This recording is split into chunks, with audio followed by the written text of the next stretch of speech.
Hey everyone, and welcome to another video. Tonight we have 2 hours of stories. I hope you all enjoy them.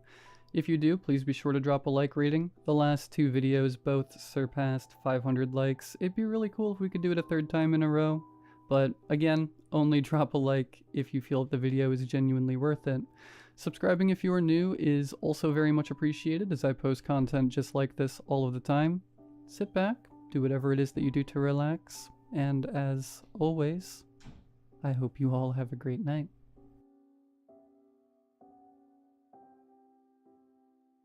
It was midnight by the time I parked my car in front of the towering manor.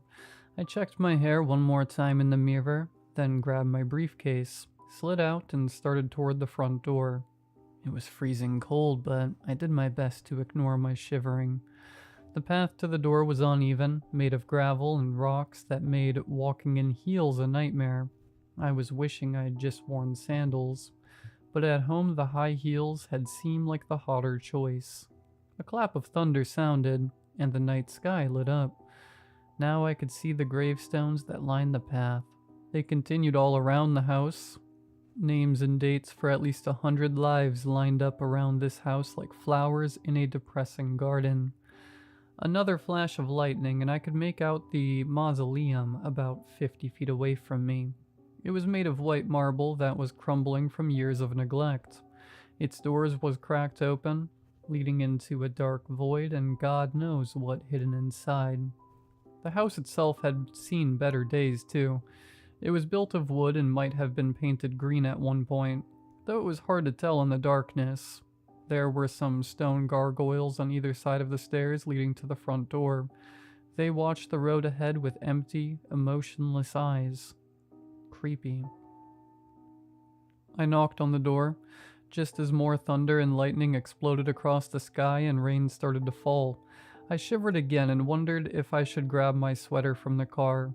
At this point, though, it was already pouring and I didn't want to sprint to the car and back in my heels. Instead, I knocked again.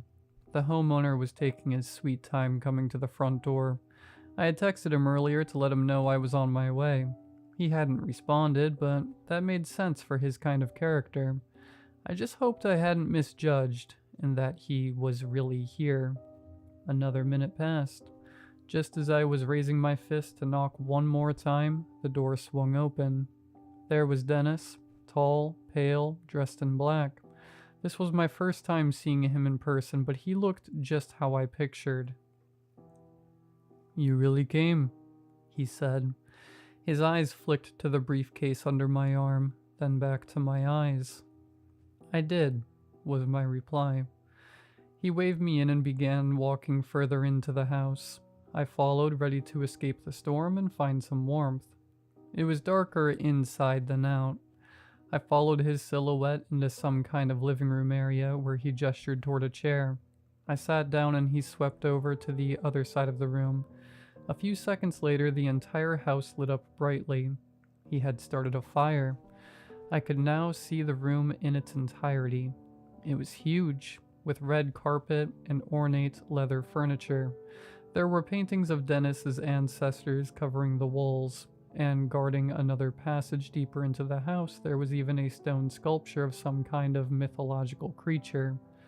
A griffin, maybe.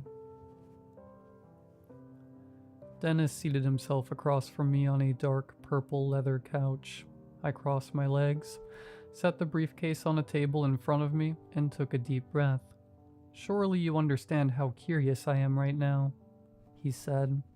His voice was deep, and he voiced each consonant sharply and bitterly. "I do not get many visitors." "I'll cut right to the chase then," I answered. Time to execute my plan. I knew being direct and honest was the best way to get what I wanted. "Please." "I know the truth. I know you're a vampire. That's why I came." He opened his mouth to respond, but I cut him off. "Don't try to deny it. You live in an isolated manor, and you only leave at night. There are no records of anyone with your name being born in the last 100 years. You buy only raw meat with high blood content. I've been watching your house, and I've seen the bats flying out of it each night. They sleep in the nearby caves during the day, but they are drawn to this house specifically during the night. He made no attempt to deny my claims. How long have you been stalking me? A month. Why? Are you trying to kill me? Of course not, Dennis.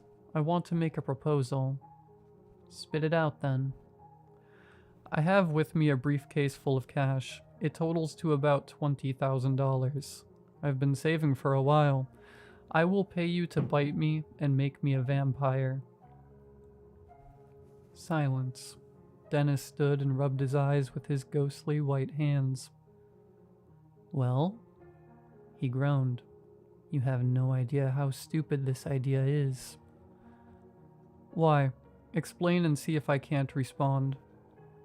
Do you want to be immortal? Is that it? Yes.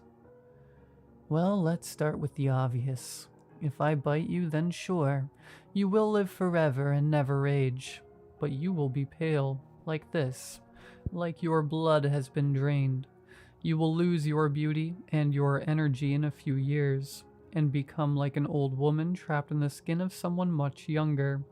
It's a facade. It fools no one, and you cannot leave the house during the day. You cannot even be awake during the day. You have to sleep. I am aware of all these things. Then it should be enough to convince you. No, I already live nocturnally. I work from home too, and I can cover up the ghostly white skin with makeup. You know that. Immortality is not as great as it sounds.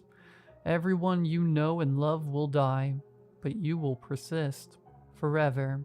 You will wish you could die. You will wish to see your family and friends again, but you can't. You know how old I am? 217 years old. I have watched my family tree wither and die, including my own children. This house used to be beautiful and full of life. Now it is worn to pieces, barely even recognizable. I long for death. Woman, I long for death.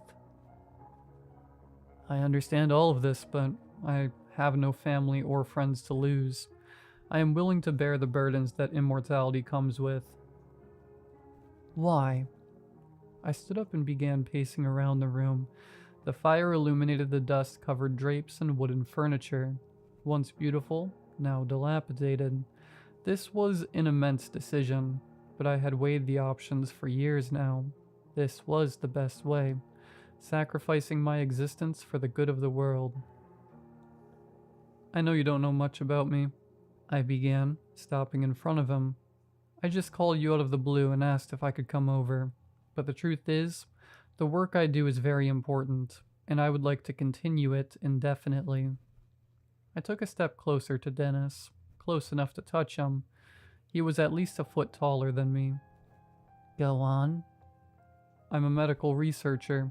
I've been developing a treatment for brain cancer out of my own home. Because I have very little funding, it's an extremely time-consuming project, and I know I'm on my way to a breakthrough, but it will take years. That's ridiculous. You have a potential cure for brain cancer, but no one cares enough to fund it at all? Well, it's kind of far-fetched, if that makes sense. Most scientists who I've pitched it to think I'm insane, but they're no closer to fixing the problem than I am. I just don't understand how this justifies me condemning you to an eternity of suffering. I have chosen this path. If I succeed, and eventually I will, then countless lives will be saved. I am willing to face the consequences if I can make that happen. He didn't answer for a while, just stared down at me. I braced myself as he opened his mouth. Would he do it? Could I make this dream a reality? Darling, there's something you must understand. What? Every night I must exercise a certain discipline. When I leave to buy groceries, that raw, bloody meat, I do so because it is the only way to fight the temptation for other blood. Other blood? When I go out, I see men and women pass me by, living men and women like you, and it makes me hungry. Starving, actually. I haven't had the blood of a human in centuries, and just the thought of it makes my mouth water. He wasn't lying. I could see drool forming at the corners of his mouth, though he was trying to hide it. I have been holding myself back for so long, and it's hard. So hard, but it's my vice, my temptation, and it's something all vampires face. The temptation to snap and steal a human away. Just one. If I don't drain all of their blood, then they die and don't have to become vampires like me. Do you know how badly I want to have a little snack and have some relief? The animal blood just isn't as good, you see. And no matter how hard I fight it and try to keep away from people, whenever I have to leave the house, I fear for those around me. I am terrified that I will snap and they will become my victims. I am a monster. A monster. And you won't let me turn you into one too. I surprised him by wrapping my arms around his waist. He drew in a sharp breath. His muscles tightened. I knew I was tempting him. That's what I wanted. You think I don't know all of this already? I whispered. But I do. Then how? I don't have to leave my house. I am content to focus entirely on my research. This is a bad idea. I know you need the money. I tried a different approach. This house means so much to you. It's where your children grew up. It's where your father and his father lived. And it's falling apart. You can't work because of your condition. But $20,000 will go a long way here. A long way. I backed away from him slowly and reached back. My fingers found the briefcase and I picked it up and opened it. There it was. Cold, hard, bona fide cash. Maybe just as tantalizing as human blood to Dennis right now. Just bite me. I smiled. Taste my blood. I know you want to. He shook his head. Come on, don't be shy. There's no strings attached here. I know the consequences. If something goes wrong, it's my fault and not yours. Just do it. He grabbed me. I dropped the briefcase. As much as I'd tried to gear myself up for this moment, nothing could have prepared me for the sensation I was about to feel. He opened his mouth wide, revealing his canines, which were as sharp as knives. I'd broken him. He drove his teeth into my neck. I howled with pain as they sank in. I felt the blood flowing out. He licked it up ravenously. A chilling feeling flooded over me, and as my blood drained out, I thought I could feel something else taking its place. Something thicker and colder. The whole process seemed to take hours. Just when I thought there couldn't be any blood left for him to drink, he'd readjust and keep going. My consciousness faded. I awoke outside, on the rock and gravel path. My neck throbbed with pain. Dennis was nowhere in sight. I hissed, realizing that the sun was beginning to rise. I needed to take cover from the sunlight. I ran for the front door and tried it. Locked. In a panic, I turned around. The only other source of shelter. The mausoleum. The door was still cracked open. I pushed my way inside, figuring I could wait here until the sun set again and I could return home. Inside the mausoleum, it was boiling hot. It was also so dark I couldn't see. My foot hit something soft on the floor and I fell.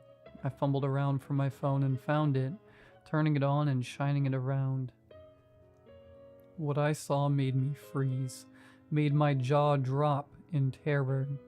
The floor of the mausoleum was covered in bodies, men and women completely drained of blood, their eyes wide in horror, and they were fresh too, killed in the last few days. Dennis had done this. It had to be him.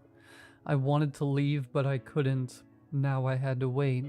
I leaned against the wall and suddenly felt exhausted. How was I tired already? My eyelids were so heavy. What was going on? I awoke when night fell. There was a body leaning against mine. I stood up, then remembered where I was. I turned on my phone flashlight again and looked at the person. This was someone new. A young woman, about my age. eyes and mouth open like she had died screaming. Did Dennis just add her while I was in here?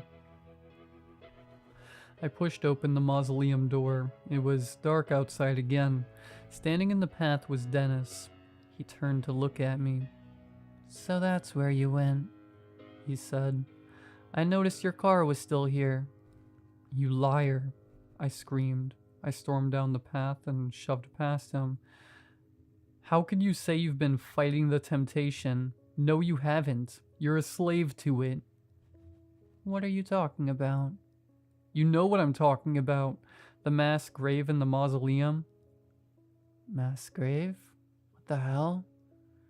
He rushed to the mausoleum and peeked inside. He saw the bodies and dropped to his knees. I was already in my car, starting it up and backing away when he came running back. "I was wrong," he screamed. I didn't want to listen, but I couldn't help myself. "We don't sleep during the day. Don't you understand? I realize it now. Oh, how did I not know?" I focused back on the road, leaving Dennis behind.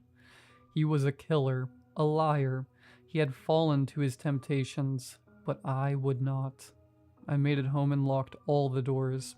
I drew all the blackout curtains I had installed and opened up my fridge. It was filled with steaks I had purchased the other day. Raw, bloody steaks. I took one out and devoured it. The blood tasted so good.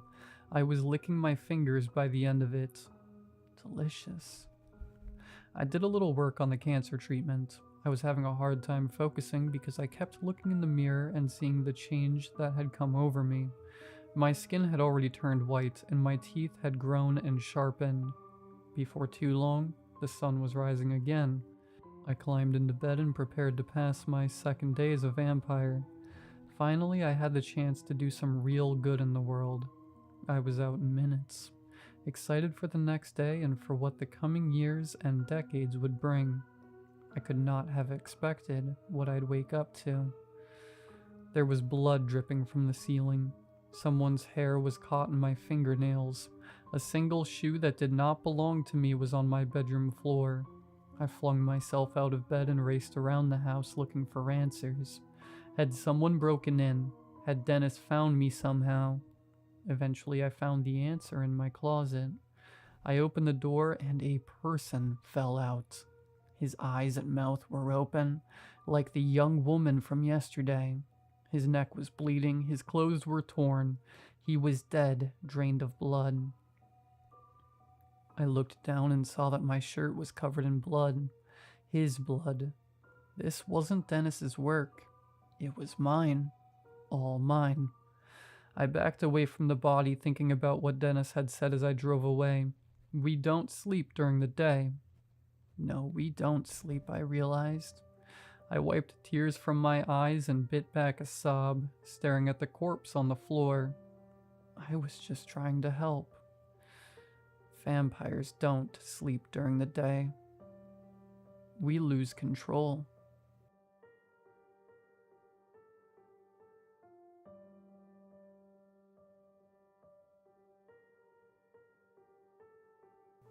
A few years ago, my friends and I decided to have a sleepover at my friend Sarah's house. Her parents were out of town, so we had the place to ourselves. We were having a great time watching movies, eating snacks, and just hanging out. Around midnight, we decided to tell some ghost stories to set the mood.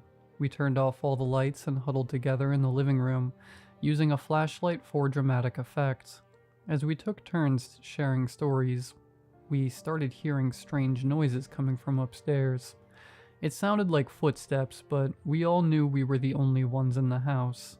At first we tried to laugh it off, thinking it was just the house settling or maybe a pet, but the sounds continued, and they were getting louder and more distinct. Sarah suggested we go check it out, so we cautiously made our way upstairs, armed with our phones as flashlights. We searched every room but found nothing unusual. Just as we were about to head back downstairs, we heard a loud thump coming from the attic. None of us wanted to go up there, but curiosity got the better of us. Sarah pulled down the attic ladder, and we climbed up one by one. The attic was dark and dusty, filled with old boxes and forgotten items. As we looked around, we noticed a small door at the far end of the attic that we had never seen before. It was slightly ajar, and a cold draft was coming from it. We approached the door cautiously and pushed it open.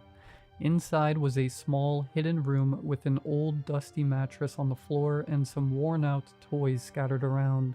It looked like it hadn't been touched in years. Just then, we heard the footsteps again, this time right behind us. We spun around, and there was no one there.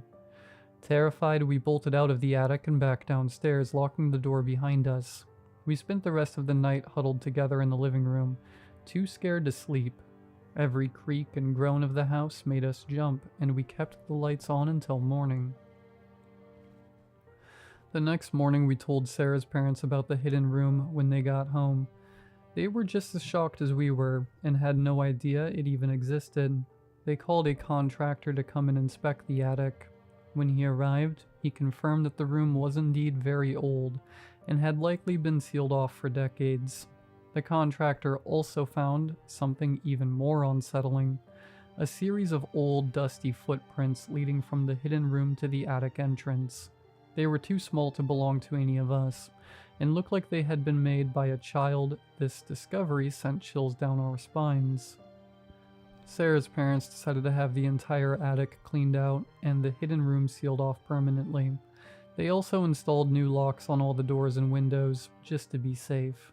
Despite these measures, we couldn't shake the feeling of unease that lingered in the house. To this day, we still don't know who or what was making those noises, but we haven't had another sleepover at Sarah's house since. Every time we talk about that night, we get chills all over again, and it remains one of the scariest experiences we've ever had. In the weeks that followed, Sarah's family noticed more strange occurrences.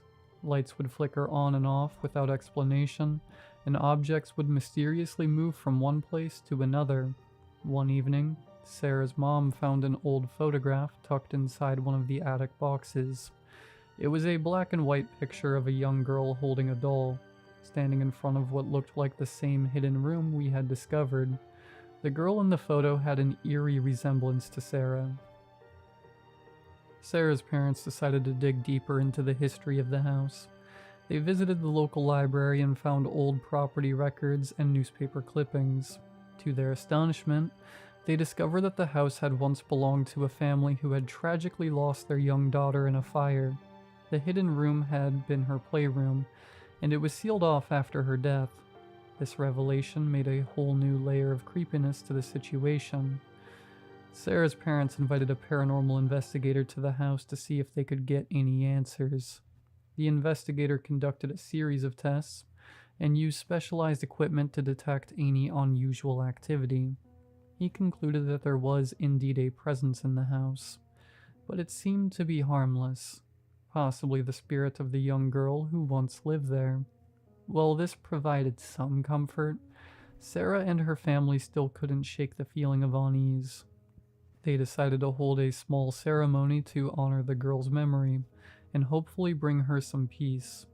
After the ceremony, the strange occurrences seemed to diminish, and the house felt a little more normal. Even though things have calmed down, the memory of that sleepover and the hidden room still haunts us. It's a story we often share.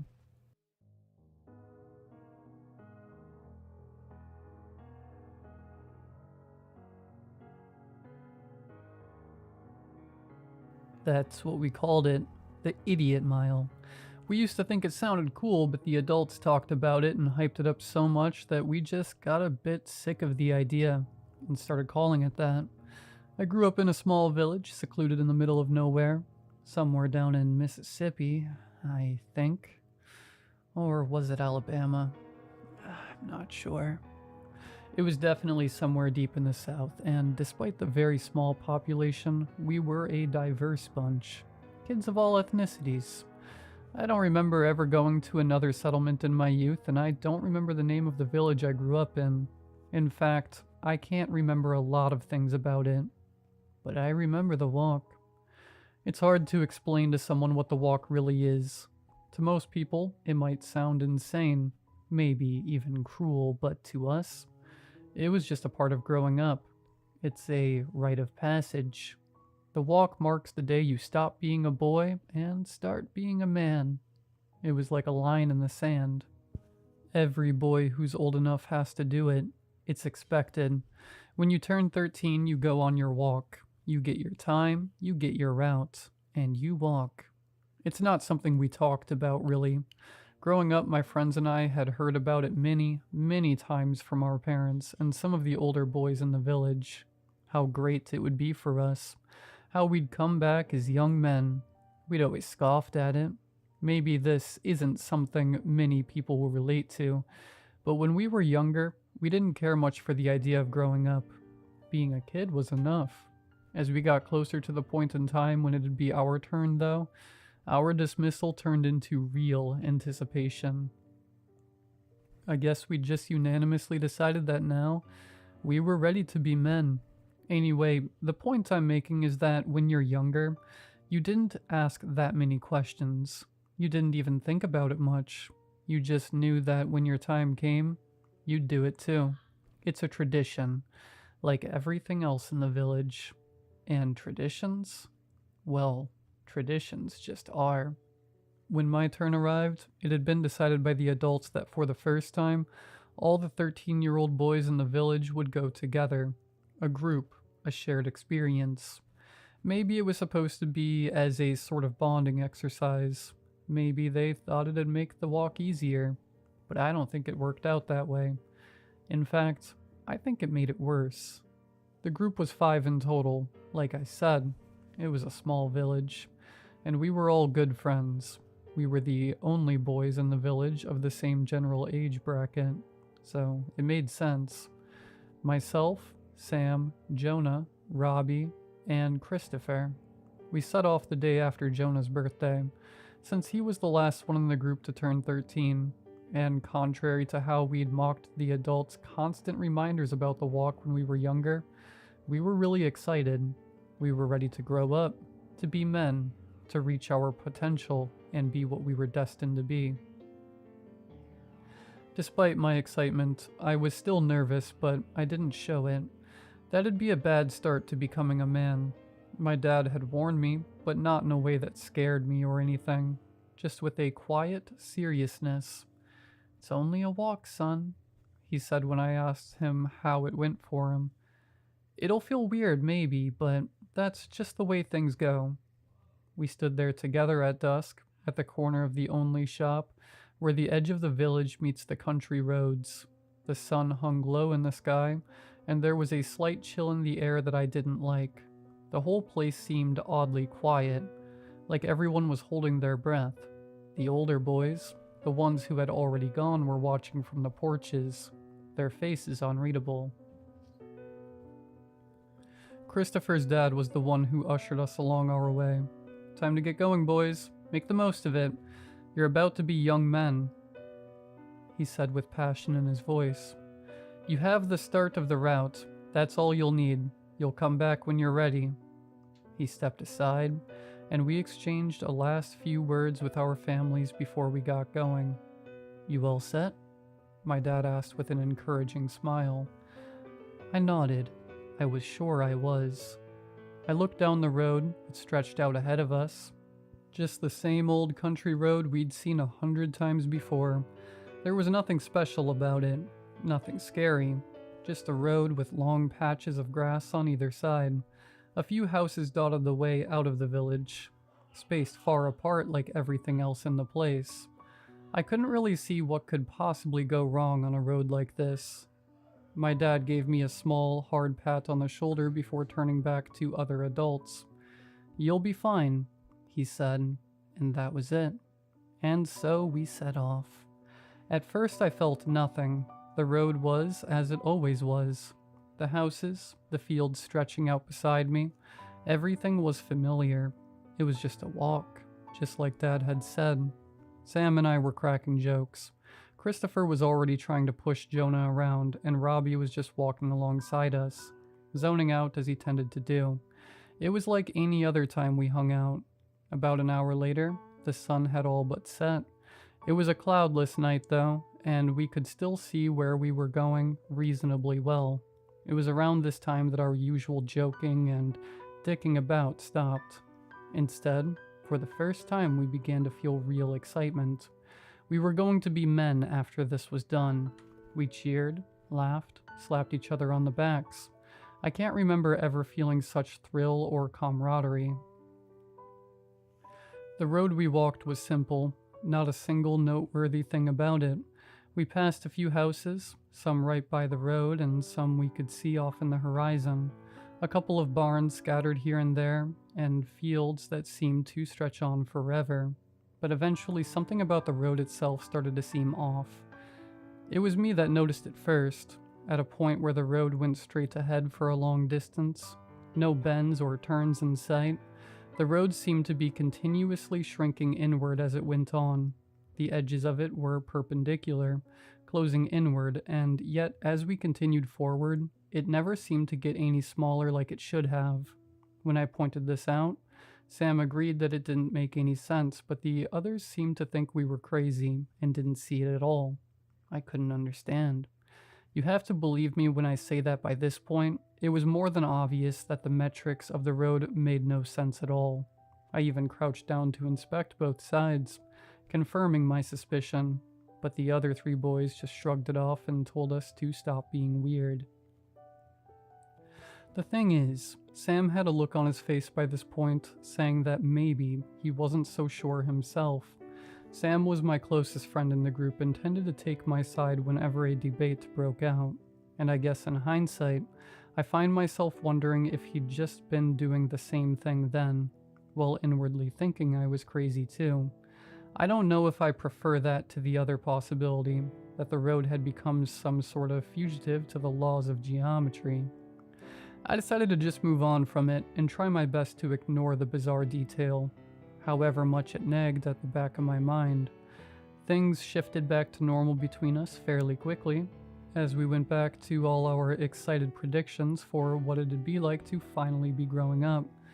The road was no longer familiar to us, not at all. We'd walked along many bends and turns at this stage, although somehow, not once had we come across a fork in the road. We'd been walking for what felt like hours by this point, and to be honest, I was starting to wonder when we'd actually come to the point at which we were ready to return. The others were also focused on the journey and their anticipation of becoming men, though, and I thought it better not to ask, so I just bottled it up and focused on the walk. At one point, I noticed Robbie was quiet, not in his usual way though. He looked uneasy, the kind of look you get when you know something's wrong, but can't figure out what. He kept glancing over his shoulder, like he was worried about something behind us, but when I turned around, I didn't see anything, just the long stretch of road and trees. "You good, Robbie?" I asked, trying to lighten the mood. Yeah, just, I don't know, man," he muttered, his voice tight. But before I could ask him what he meant, Sam, being Sam, cracked a joke. "You hear those twigs snapping just now? Old man Terrence is probably hiding out somewhere behind watching us. He's always got his eyes on the new kids. Think he's still hiding that shotgun?" That got a laugh out of Robbie, and for a second, it felt like things were okay again, but the feeling didn't last long. As we passed the first house we'd seen for quite a while, we noticed something strange. A figure standing by the mailbox just off the road. I squinted. It was a boy. He looked to be pretty young, probably 7 or 8. He had a kind of dopey look on his face, with eyes wide and staring, and his mouth hanging open, mouth breather style. He didn't move, didn't speak. He just watched us. We had all stopped walking to stare back at the kid. Jonah took it upon himself to break the tension. Hey." The kid didn't give any verbal response, but his eyes quickly went more normal, and he beamed a smile at us. It wasn't a mocking or malicious smile either. He honestly just looked like a pretty normal kid now. It was a smile of politeness. I wanted to look away, but I couldn't. We just started walking once more, though our pace was a bit faster. I could feel the kid's eyes on my back like a dead weight. I told myself it was nothing to fret about, that it was simply nerves. Just a kid that had snuck outside at night for whatever reason. But then we saw another person, just past the bend, a woman standing by her front gate, looking out at us with that same honest and polite smile. And it didn't stop. They were everywhere now. People, mostly old men, women, and a few boys, just standing in their front yards watching, saying nothing. Why were there so many damn houses? We hadn't seen one before this for almost an hour. They didn't move, they didn't speak, they didn't blink, just flashed us those compassionate smiles. And soon, they weren't out on their porches. There were no more houses in sight after a while, but for a few minutes, I could have sworn I could still see people staring down at us from the fields on both sides of the road. Faces rising just above the hedges on the perimeter. Eventually, it seemed like whatever that had been was over. We didn't talk for a long while afterwards. After 10 or so minutes of next to no conversation, Jonah stopped walking. Just froze. No reason, no explanation. "Jonah?" Sam called, walking back a few steps. "What's up with you?" Jonah didn't answer. His eyes were wide, his face pale. He was staring at something ahead of us, but there was nothing there, just empty road. After a long moment, he blinked and slowly shook his head. "It's nothing," he said, but there was something off about his voice. He wasn't looking at any of us anymore. His eyes were far off, like he was seeing something else entirely. Christopher stepped forward. "Hey, come on, Jonah. Let's keep moving." Jonah didn't respond. After that, we all seemingly realized in unison that suddenly, there was something deeply wrong. I was overcome with the pressing feeling that I was in terrible danger. The air felt thick and heavy, like the kind that had been trapped in an old house for far too long, and it smelt and tasted like there was a heavy storm on the way. "Ozone. You guys feel that?" Robbie asked, his voice unsteady. I nodded, but I couldn't explain it. Something was changing. Something was shifting. We weren't just walking anymore. We were being watched, followed, toyed with. I was certain of it. More certain than I've ever been of something. I could feel eyes on the back of my neck, like someone or something was following us, but when I turned around, there was nothing there. We kept walking, but the silence between us deepened. Robbie's eyes never left the distance, and Christopher started muttering to himself, his words incoherent. Jonah kept looking back, his movements jerky, like he was trying to catch a glimpse of something just out of view. The further we went, the more I was sure I could hear some kind of whispering in the air. Soft and quiet, but unmistakable, as though it was coming from the very ground beneath my feet. "You hear that?" I whispered. Sam shook his head. "It's just the wind. It's nothing." But I could see it in his eyes. He didn't believe it. None of us did. We walked on for what felt like days. The roads twisted and bent in ways a country road shouldn't have, like it was changing, actively altering itself. I remember us taking 3 sharp U-turns straight after one another, seemingly passing by the exact same dilapidated shack at each of the 3 curves. The buildings we passed looked different. Their windows were dark, and some of them looked like they were rotting. I don't just mean that they looked old and forsaken either. They looked as though every material they'd been built from was in a state of heavy decomposition. The wood of the barns was warped, the paint peeling, the lawns beyond overgrown. It was like the whole world was slowly falling apart around us, as if the road was all that was left in reality. At one point, I distinctly remember feeling someone breathing right down my neck, hot and clammy as if they were stooped right behind me. I screamed out in fear and fell to my feet, spinning to look behind myself. But what I saw baffled me. I was facing up at the rest of the boys, their faces fighting between fear and concern. What the? I had somehow been walking backwards for some length of time without realizing it. How come no one else had said anything? Hey, come on, dude. It's okay. We're here. I'm here. Sam knelt down to help me to my feet, his voice comforting despite the shock I must have put him. I was hyperventilating by now. Let's go. He got up and held out a hand, inviting me to do the same. I grasped it tight and pulled myself up. For reasons I can't explain, I remember wishing I could have held Sam's hand longer. Another hour or so passed and the air was thick with tension. Christopher was staring at his shoes, his hands clenched at his sides.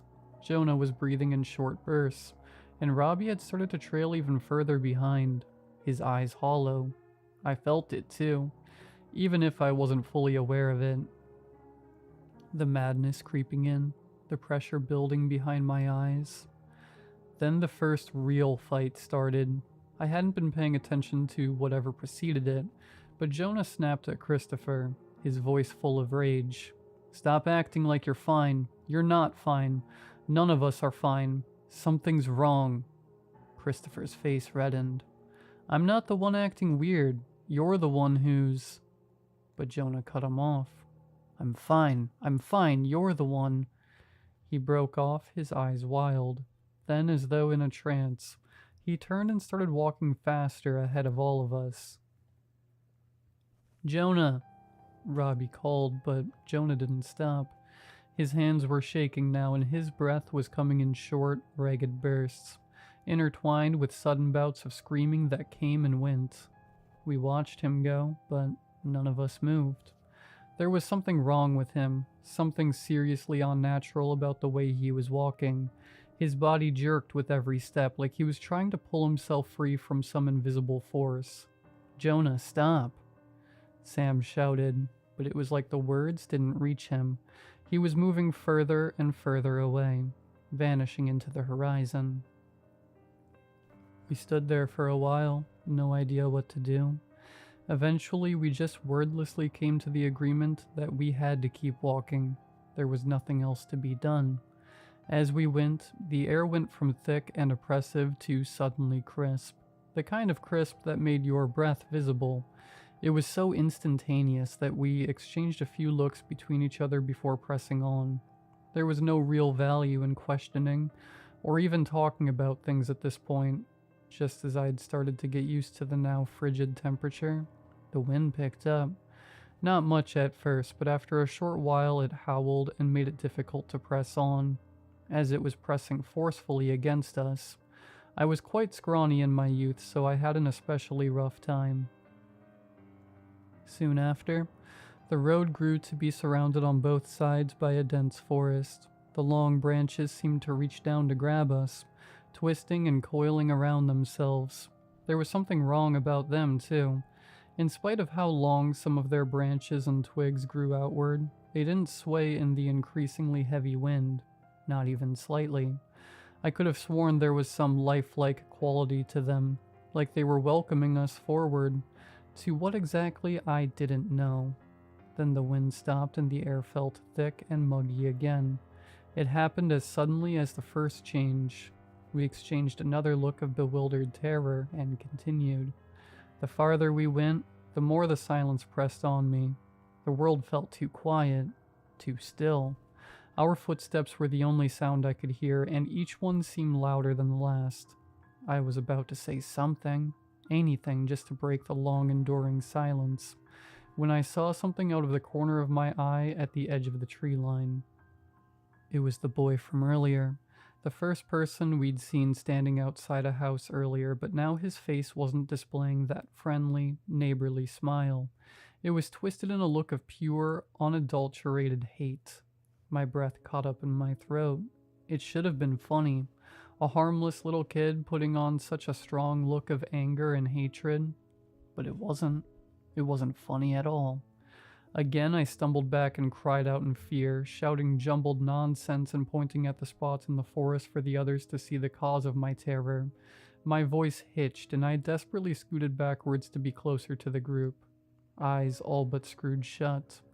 Just as he'd done before, it was Sam that came to my aid. His hands lightly slapped my cheeks, trying to get me to pay attention to his voice, clearly panicked but doing his best to soothe my horror. Snap out of it. There's nothing over there. Please, just calm down. You're gonna be fine. Nothing's there. Just relax, man. Jesus, breathe. Deep breaths, dude. Deep breaths. I stole a glance around Sam, back at the tree line. The boy was gone.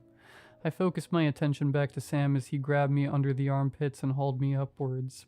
He was breathing heavily too now. I stared at his face, and finally, I eased back out of whatever panic attack I was experiencing. Instead, a feeling washed over me of deep appreciation for Sam, for my best friend. I realized that I wanted him to grab my hand again like he'd done earlier on. I think that I loved him in that moment, and I hated it. I hated it more than I'd hated anything else we'd experienced on the walk. I hated how I felt, and I hated him for making me feel that way. So I shoved him back.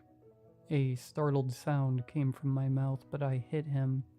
I hit him harder than I thought myself capable of, and he fell back, clutching his face.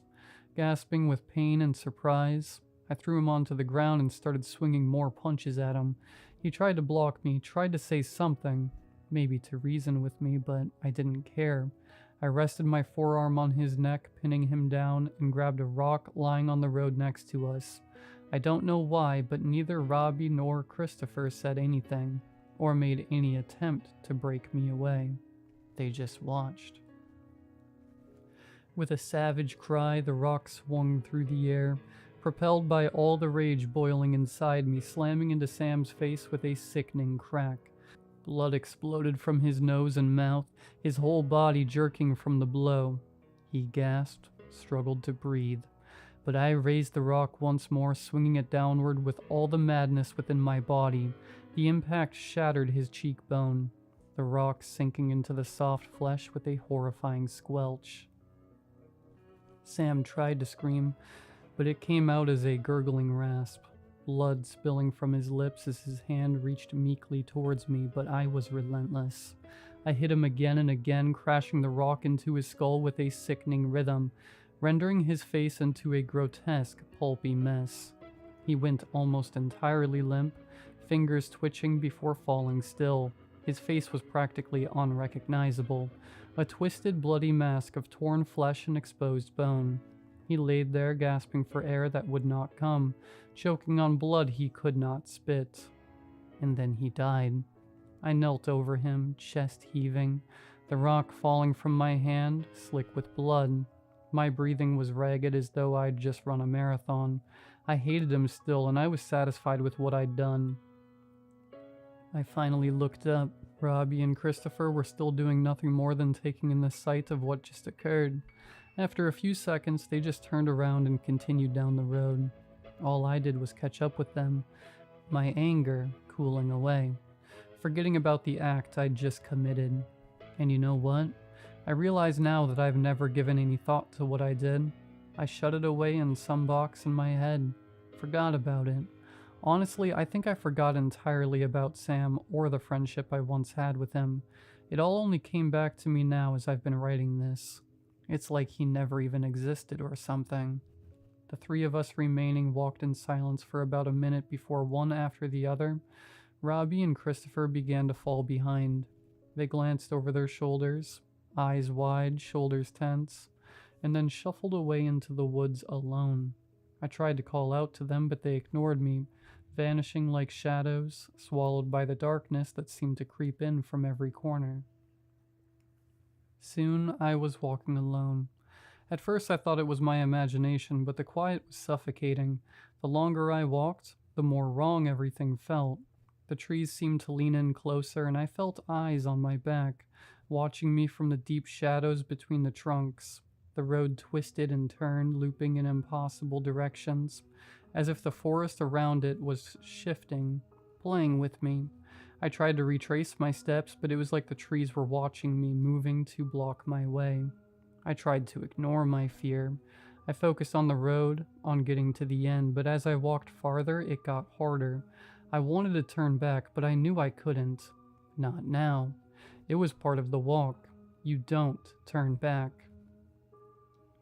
The air was laced with the smell of rot, and it began to feel as though the road was shifting beneath my feet. I tripped, tumbling down onto the asphalt, my arms scraping against the rough earth. When I finally stopped, I lay there gasping for breath, the world spinning around me. When I managed to get to my feet, I saw Christopher. He stood ahead of me, eyes empty and distant. His face was pale, his mouth slack, as though he'd been walking through the forest for days without rest in the time since they'd left me. He seemed to be looking past me. He didn't move or even blink. I tried to get his attention.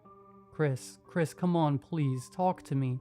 What's going on? You're scaring me, man, please. He seemingly came to his senses at that and looked at me. He sighed softly. There's nothing to be scared of, dude. Just do what we've all been doing. We're becoming men, remember? Men aren't scared of stuff like this. You're gonna be fine. Just keep walking. And don't look behind you. They hate when you do that. I wanted to scream, but my voice wouldn't come out. I took a step forward. Christopher didn't react. I took another step. I listened to him, though. I didn't look behind me. He never caught back up with me, and I wasn't about to risk a look back to check if he was even there anymore. I saw Robbie soon after. I saw the outline of his body coming from opposite end of the road, walking towards me. And as soon as he was close enough that I could recognize him as Robbie, his face twisted into a look of primal fear. His eyes bulged, his mouth open in a silent scream.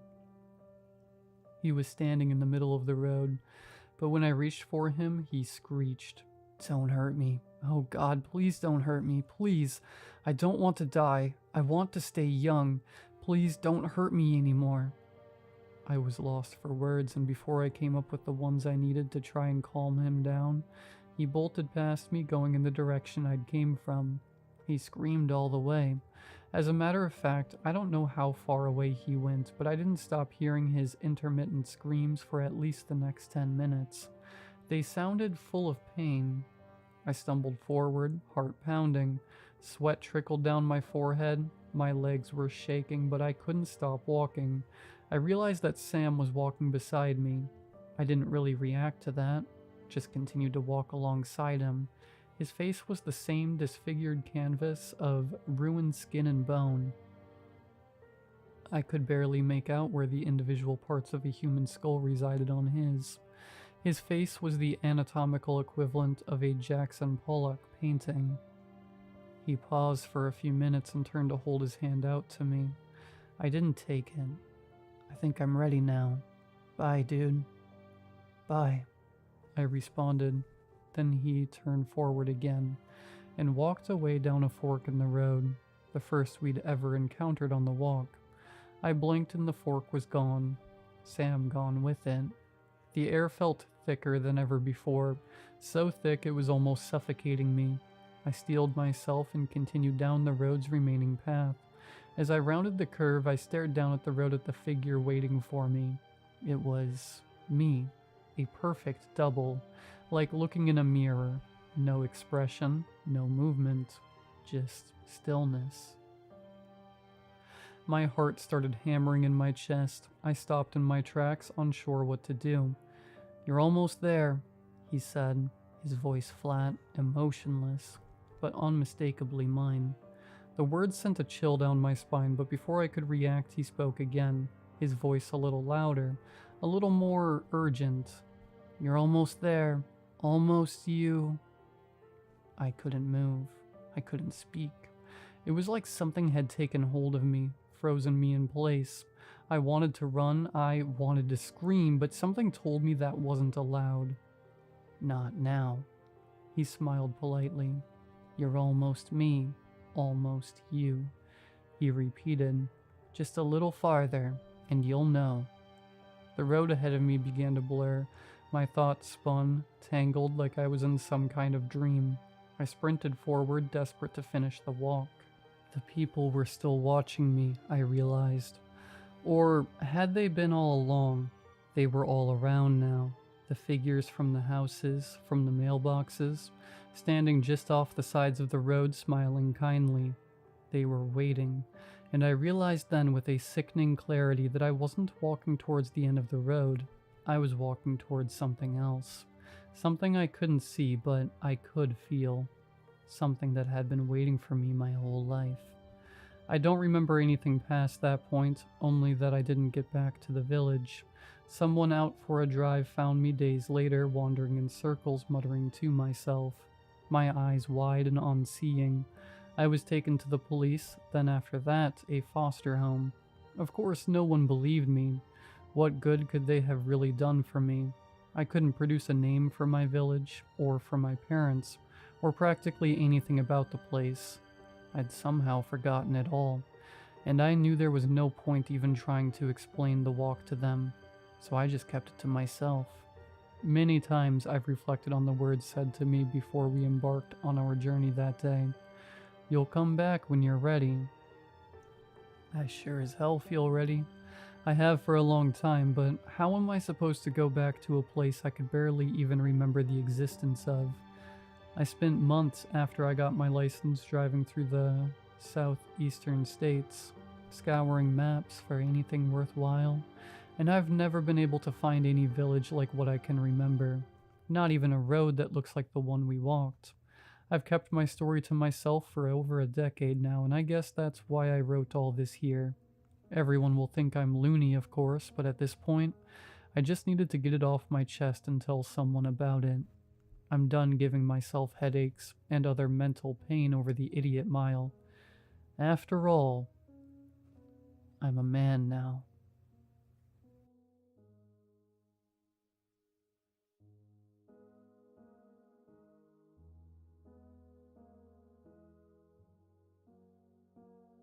He was beautiful. His profile was clever. Plus, he baked cupcakes in his free time. We matched. I broke the ice. He was quick to ask me on a date. Paint and sip. Very nice. After a frenzied afternoon of shaving, exfoliating, and spraying, I arrived a cool 4 minutes late. The moment I saw him, I took a mental snapshot just in case this was it. An unfortunate habit stuck firmly in place since 7th grade. His features were elegant and refined. His stature long and markedly lean. The type of person who attracted the eye effortlessly.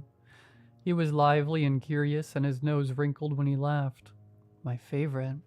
With paint smeared and wine guzzled, our masterpieces were complete. It was a brisk, drizzly evening. We bumped against each other every few steps and took turns critiquing each painting, affecting a snobby, highbrow sensibility. His shoulder felt solid despite his wiry appearance. He must work out, I thought. We kissed against a wrought iron fence, bathed in the amber glow of an old street lamp, his tongue gentle and sweet against mine.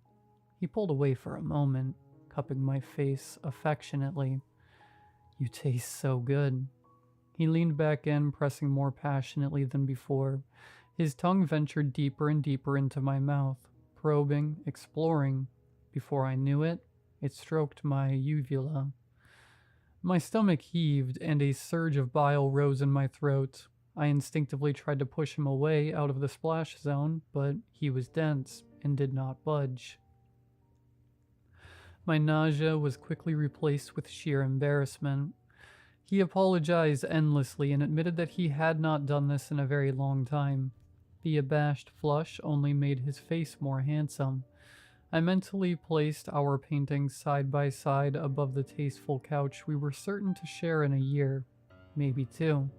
But even perfect evenings must end. I'll call you an Uber, he declared. How chivalrous of you. Thank you, but there's no need. I live like 3 blocks away. No way. What cross street? 87th and Amsterdam. You're kidding. I live right there, he nearly shouted. We giggled like children as we continued along, referencing 2-hour-old inside jokes. Soon my building towered over us, the burgundy brick etched in stark, film noir shadows. His jaw hung agape.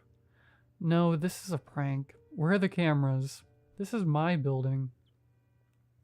That's insane, I cried. How did I not realize? A key turn later, we were stomping up the dank, spongy stairs 1, 2, 3 flights up. Up, up. With each floor, we grew giddier, more incredulous. I saw my door then, a familiar seasick green, paint chipped at the corners to reveal the previous crimson varnish underneath. A shabby 9A hung slightly askew. He approached it like an old friend. Well, this is me. I stopped dead. My hackles only now raising. Too little, too late. This one? 9A? He paused, calculating, then abruptly bellowed, Yes, ma'am. Home sweet home. He slapped the door sharply. The artful curve of his face twisted very slightly. Something strained and eager was there, right below the surface. Can I come in? I'm curious if it has the same layout as mine. I tested, wondering how far he'd take this. He blushed and shifted his weight, the perfect performance of chaste sincerity. I'm flattered, but I really like you. I'd like to take things slow if that's okay with you. He smiled neatly, but his eyes remained wide, unblinking. There we stayed for an uncomfortable long moment. I wasn't sure where to go from here. I understand. Thank you for a wonderful evening. I presented my hand for a friendly shake, chest puffed out with counterfeit confidence. Behind my ribcage, my heart galloped wildly. He must have heard it too. His spindly fingers laced through mine, the skin cool and waxy. How did I not notice that before? You'll see me again, sooner than you think, neighbor. His strange cheeriness made my stomach churn. I left him there, outside the door to my own home, and continued up the stairs, fighting the urge to sprint away. Where else could I go but the roof? The night air stung my adrenaline-soaked skin. I flew to the crumbling edge and peered at the dizzying sidewalk below. The minutes slid by slowly, but finally the front door squealed open. 1, 2, 3 crisp footsteps, and there he was so many flights below me. He looked small all the way down there. He remained perfectly still. What was he doing? I thought of those big cats and Nat Geo documentaries. Infinitely patient, even ravenous. My pulse roared in my ears. I did not make a sound. I swear, and yet, that lovely head swiveled 180 degrees, his wide-eyed gaze immediately locating me. There we remained, torturously frozen in time. In a split second, he spun on his heels and threw himself at the brick facade with inhuman speed. I swear to you, he scuttled up the side of the building, sinewy limbs flailing violently. My legs took over and dragged me from that spot by force. I burst back inside in record time, but his footsteps already scrambled onto the roof behind me. God, he was fast. I wouldn't make it. I threw myself at the mercy of gravity, hoping those trusty stairs would be there to support me. Sure enough, they came one after the other. In a moment I was at my door, but those infernal footfalls careened closer and closer with punishing speed.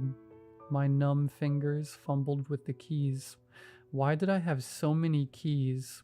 Slick with sweat, I managed to shakily insert the correct one, turning it hurriedly. The door rasped ajar, pleading for me to come in quick. 1 foot to safety.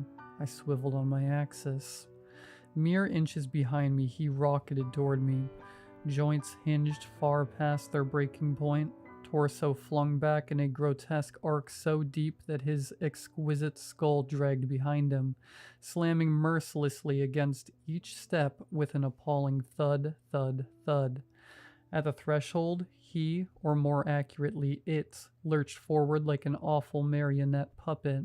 That refined jaw split open, revealing a fleshy throat with rows of gleaming teeth spiraling into its depths. Just in time, I flung the door shut and threw my weight against it, bracing for an impact that never came. Silence. Then my phone buzzed. One new message. Look behind you. Smiley face. My breath caught in my throat. Though every cell in my body begged me not to, I turned my fearful gaze. There, through the living room window, Hardly discernible in the inky darkness, the awful thing's eyes bulged, an endless abyss of pitch black, its taut skin pulled back to reveal a dripping, toothy grin. Then a camera flash. I blinked away stars, fighting to see around the blind spot in my vision. I squinted through the murky glass, searching for that dreadful face, but it was gone. I haven't left my apartment all day. I don't know if I ever will again. The daylight offers some comfort, but with each passing minute, the sun creeps closer to the horizon. I'll update you all tomorrow, if I make it. If not, I hope this post helps someone out there. And please, for the love of God, delete Hinge.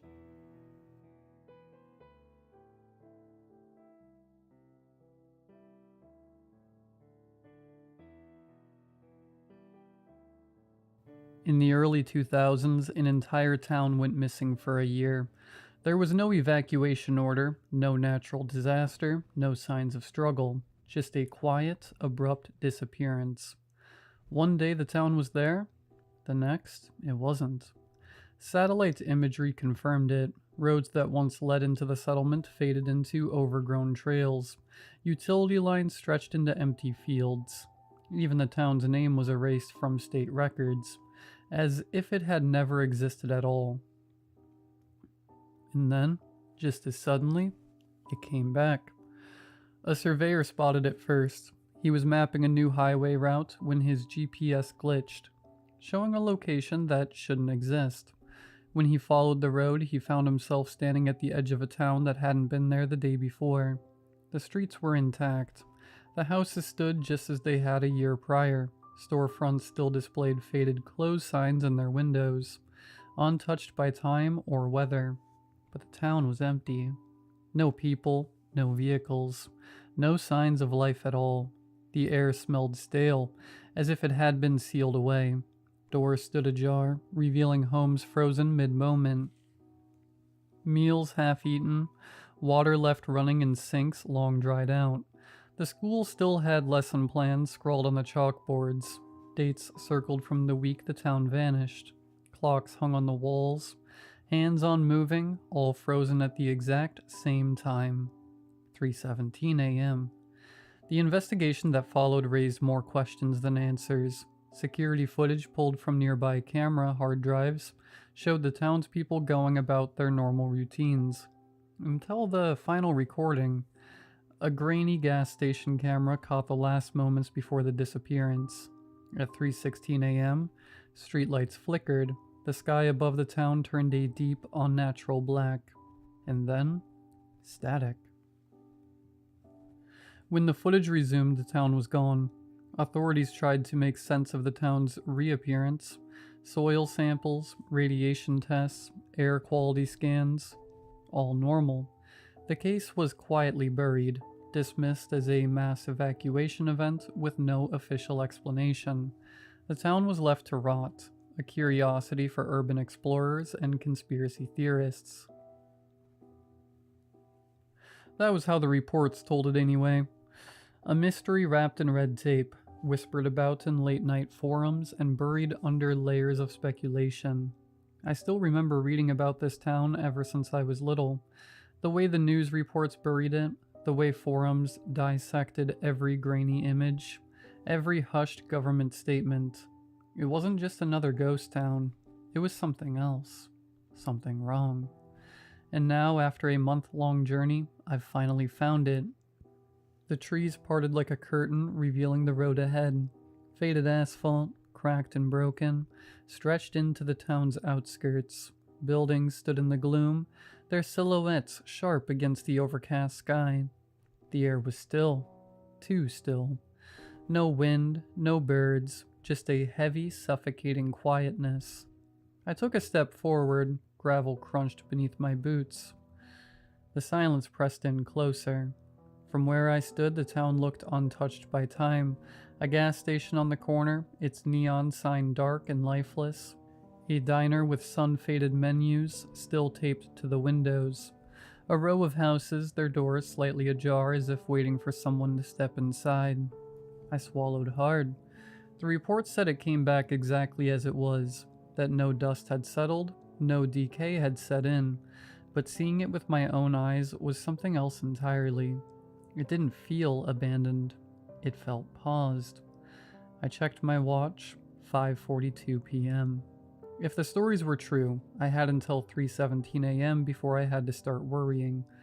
I should turn back, I should set up camp outside, watch from a far distance, but I've come too far to hesitate now. Taking a breath, I stepped over the threshold, and the town swallowed me whole.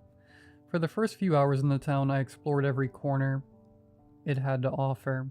I wandered through silent streets, past street signs still gleaming under the overcast sky, past pavement uncracked, untouched by time. The houses stood like perfect snapshots of the past, front doors left ajar, curtains swaying in the still air, as if someone had just walked out moments ago. I stepped into one home after another, moving through kitchens where spotless plates still sat on dining tables, past living rooms where televisions were frozen mid-broadcast, their screens unbroken but lifeless. Bedrooms were eerily intact, sheets still creased from where bodies had once slept, closets filled with clothes that smelled faintly of detergent, as if they had been washed just yesterday. Everything was pristine, preserved, paused. Despite everything, my phone still had full bars. The Wi-Fi, strangely enough, was working perfectly. I connected immediately, checking maps, searching for any mention of the town, but nothing new appeared, as if I was the only one in the world aware that this place existed again. And yet, as I roamed through the town, I couldn't shake the feeling that I wasn't alone. I continued exploring until nightfall struck, and I swear to you, every time I turned a corner, I could see them. Just at the edge of my vision, a group of people standing perfectly still, watching. But every time I snapped my head around, there was nothing. Just empty streets, dimly lit by streetlights that shouldn't still be working. By the time it reached 3:15 a.m., I knew I had made a mistake. The figures weren't just flickers anymore. They were real, and they were smiling. Not a normal smile. Not the kind of grin you'd give when you saw an old friend or shared a joke. This smile, this thing, it stretched unnaturally across their faces. It was like it was forced, stitched from one side of their mouth to the other, as if their lips couldn't stop curling no matter how hard they tried to break free from it. And their eyes, God, their eyes. They weren't just blank or lifeless. No, they were pale, bloodshot, like they hadn't blinked in years, maybe decades. Then in perfect, chilling unison, all of them spoke. "Jack, you're going to join us. There's no getting out." The words hit me like a punch to the gut. My breath caught in my throat. How the hell did they know my name? It wasn't just a warning, it was a fact. Etched into the very air around me, the way they said my name, Jack. It wasn't just recognition, it was ownership. As if they had always known me, as if they had been waiting for me. I stumbled back, almost tripping over the curb as I tried to make sense of it all. Who were they? What were they? Why did they want me to join them? And was I the first one, or had they taken people before? The smiles stretched wider on their faces, those unnatural grins that seemed to grow with every passing second, and their eyes, those dead, lifeless eyes, never left me. They were watching, waiting, and all I could do was stand there, rooted in place, paralyzed by the cold certainty of their words. I tried to move, to run, but my body felt heavy. Every instinct told me to flee, but my feet wouldn't respond. The town had a grip on me now, a grip I couldn't break free from. And then, just as the final seconds ticked away, just as the hands of the clock came within a hair's breadth of 3:17, their voices came again, louder this time. "Jack, there's no getting out." If you ever hear about this town, if you ever feel the urge to search for it, don't. Stay away. Because if you find it, it will never let you go. And if you think you can escape, you are wrong. I know that now. I can feel it pulling me deeper, holding me tighter. The clock just struck 3:17 a.m. and I understand what that means. There's no running, no hiding, no getting out. Tell my parents I'm sorry. Tell them they were right. Tell them not to come looking for me. And for the love of God, stay away from this town.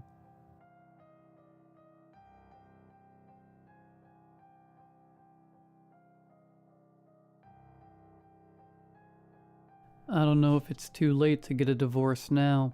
It's tearing me apart. And it all goes back to a dream I had 15 years ago. It started out warm, cozy even. My buddy Dave rolled up to my place with his daughter tagging along. We were out back having a barbecue, smoke curling up into the dusk. She was maybe 5, sharp as a tack, rattling off random facts, especially ghost stories. Didn't seem weird. Dave's always been hooked on creepy stuff. Probably had some old book she dug into. I didn't overthink it. Dream logic, you know? We're chatting, laughing about something random, when it slams me. Dave's got no kid. He's not even hitched. I jolted awake, sheets twisted around me. A bit shaken, but brushing it off. Dreams mess with your head all the time. I slept with the blanket pulled over my face, lying there, heart still racing. I heard it, a low guttural rumble seeping through the covers like a growl stretched thin. Then words. Don't go, let's keep talking. Crystal clear in that little girl's voice from the dream, but warped, deep, wrong. My pulse hammered. I was awake, no doubt, but my eyes stayed glued shut. It was too sharp, too near. Like she was in the room with me. Flip on the light, pull the blanket back. It'd stop, right? Except I couldn't move. I just clenched my jaw, begged sleep to take me back. It did eventually. No more dreams that night, or none I can recall. Figured that was that. Months later, Dave got married. A few more, and they had a baby girl. For a flicker, that dream popped up, but I chalked it to chance. Life rolled on. 10 years ago, 5 years after the dream, Dave threw a family hangout at his place. Friends, kids everywhere. I'm in his study thumbing through his stash of spooky books when his daughter strolls in. She's 5 now, same age as the dream kid, and starts yapping. Ghost stories, odd facts, word for word what I'd dreamed. I'd blanked on that night by then, just marveled at how bright she was. Dinner's almost ready, so I say, "Hey, let's go eat." She tilts her head. "Don't go, let's keep talking." Don't go, let's keep talking. It hits like a punch. That line, I knew it. Then her voice drops and it's that exact same growl from the dream. Low, jagged, not a kid's at all. Don't go, let's keep talking. The dream crashes back. Every bit of it, and I'm gone, bolting to my car, hands shaking. She remembered me from before she existed. Dave called me later that night, asking what the hell was wrong. I mumbled something about feeling sick, hung up quick. For a couple weeks after, we still talked. Short, awkward calls, but every time he'd casually bring her up, like, "Oh, she's into this book now." That voice, the same voice from the dream, would rip through my head. Low, guttural, wrong, like it was whispering right next to me. I couldn't take it. I stopped picking up, stopped replying. Eventually he quit trying and I cut him out completely. It didn't stop there though. Even after Dave was gone from my life, that voice stuck around. I'd wake up at night, heart pounding. Sure, I'd heard it again, low and close like it was waiting for me to slip. I started therapy, got meds to knock me out cold. Waking up scared the hell out of me. Waking up meant risking it again. The pills helped after a while. I could sleep without jolting awake. Dave faded out and I thought maybe it was over. 5 years back, I got married. My wife's a hobby writer. Short stories for mags, small stuff. We'd kick ideas around sometimes. One night, I spot her drafting something. A guy dreams of his friend's non-existent daughter chatting him up. Wakes up, friend's got no kid. Then the friend weds, has a daughter. I couldn't finish reading. I'd never told her. Told no one. No chance I'd spilled it sleeping. I'd locked that mess away years ago. My chest seized, dread choking me. Who'd listen? Shrinks? They'd cage me. I stumbled outside, gulping air before she saw. She caught me at the door. "Don't go," she said. "Let's keep talking." At first it was her normal voice, soft, familiar. Then it shifted and it was that voice, the exact same one from the dream, from Dave's kid. Deep, guttural, like something hollowed out. "Don't go, let's keep talking." I bolted, drove to the first motel I hit, checked in, barely closed my eyes. Phone kept buzzing. Her calls, texts, I ignored them. Sat there reeling, pulled up her pic on my phone. That face I knew. It blurred, turned strange. Who's been sleeping beside me? Searched her name online. Dozens of shots. Her smile, her eyes. Then an old fuzzy one from when she was 5. That face. The dream girl. Dave's daughter. I gagged, stomach churning. Called Dave, first time in 10 years. I ditched that crew before the wedding. Didn't even invite them. Busy signal, dead end. Checked his socials instead. Last post 5 years ago, right before I tied the knot. Family trip to some Pacific island. Photos up, but his daughter's face. It's a void. A black smear swallowed her head. Phone buzzed. Her text. "Let's keep talking." Just that. Room went ice cold. Not just cool. Dead frigid. A slow scrape started at the door. Heavy like claws dragging. Then that voice. The same voice. Hers now from the dream. From the kid.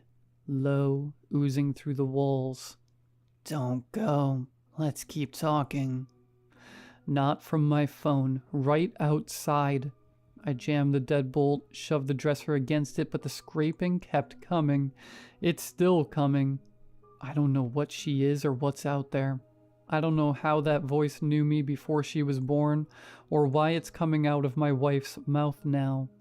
All I know is it's here, and I can't outrun it much longer.